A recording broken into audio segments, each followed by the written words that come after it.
One of the inspirations for this whole project is a guy named John George.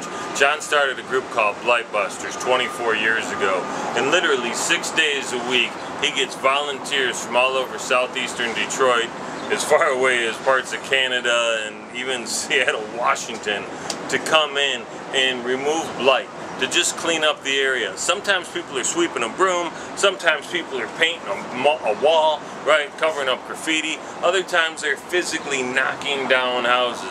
And John's been doing this, like I said, 6 days a week for 24 years.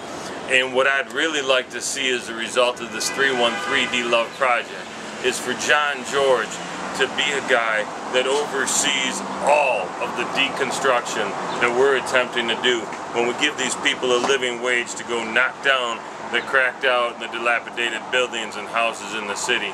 It would be ideal for John to lead that charge, to train these people how to do it right, to motivate them, to inspire them, and to make sure that this kind of activity happens. Because the only way this project's going to work is for it to happen all day, every day. And John's the kind of guy that can make sure that happens. And I'd love to see 24 different John Georges rise up in their own communities and take charge like he has in Brightmoor, so we can have this happen in the different parts of the city. You know, blight is like a cancer. If you don't nip it in the bud, it spreads and it kills everything. So containing this blight, this cancer, is really key and it's important.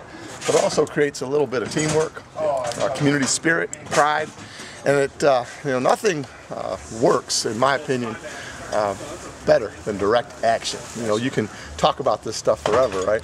But people look out and they say, man, those guys are serious, they're really working, you know? So and it gets other people, and it really quickly separates the men from the boys, I'll tell you. I can't tell you how many people have come up and said, hey, we want to help. I said, all right, well, next Saturday, 10 o'clock, and you might see them 3 weeks later and they're still talking.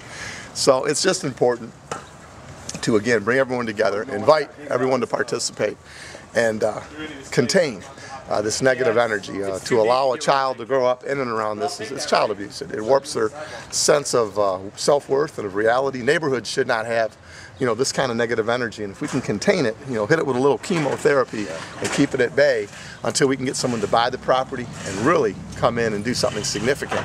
Our goal at the end of the day, when we're done stabilizing and revitalizing and beautifying, is to create ownership, not only in the neighborhoods but in the business district. Now everybody has a vested interest, and at that point, it's quite frankly, it'll take care of itself because we have ownership. So this is just kind of phase one of getting people to understand the importance of containing this negative energy, and that's why we do this.